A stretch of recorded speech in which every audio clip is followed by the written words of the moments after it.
بسم اللہ الرحمن الرحیم۔ شروع اللہ کا نام لے کر جو بڑا مہربان نہایت رحم کرنے والا ہے۔ السلام علیکم ورحمۃ اللہ وبرکاتہ۔ حضرت عبداللہ بن عمر رضی اللہ تعالیٰ عنہ سے روایت ہے کہ ہم لوگ رسول اللہ صلی اللہ علیہ وآلہ وسلم کی ایک نشست میں شمار کر لیتے تھے کہ آپ صلی اللہ علیہ وآلہ وسلم 100 دفعہ اللہ تعالیٰ کے حضور میں عرض کرتے تھے۔ ترجمہ: اے میرے رب، مجھے معاف کر دے، بخش دے اور میری توبہ قبول فرما کر مجھ پر عنایت فرما۔ بے شمار تو بہت ہی عنایت فرمانے والا اور بہت ہی بخشنے والا ہے۔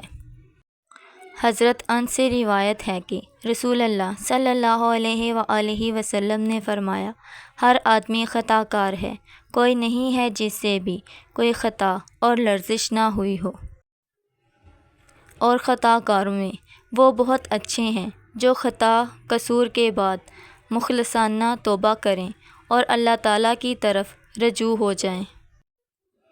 حضرت عائشہ صدیقہ سے روایت ہے کہ رسول اللہ صلی اللہ علیہ وآلہ وسلم مال میں اسلام دعا فرمایا کرتے تھے: اے اللہ، مجھے اپنے ان بندوں میں سے کر دے جو نیکی کریں تو خوش ہوں، اور ان سے جب کوئی غلطی اور برائی سرزد ہو جائے تو تیرے حضور میں استغفار کریں۔ تشریح: کسی بندے کو ان اچھے اعمال کی توفیق ملنا جن کے صلے میں جنت اور رضائے الہی کا وعدہ ہے، اس بات کی علامت اور نشانی ہے کہ اس پر اللہ تعالیٰ کی نظر عنایت ہے۔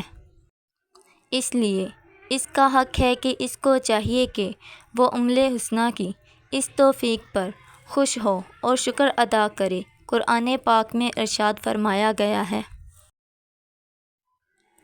اللہ کے فضل اور اس کی رحمت عنایت پر اس کے بندوں کو خوش ہونا چاہیے۔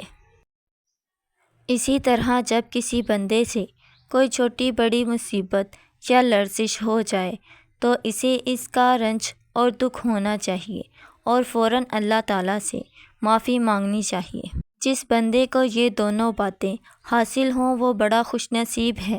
رسول اللہ صلی اللہ علیہ وآلہ وسلم خود اپنے لیے دعا فرماتے تھے کہ اللہ تعالیٰ مجھے بھی یہ دونوں باتیں نصیب فرما۔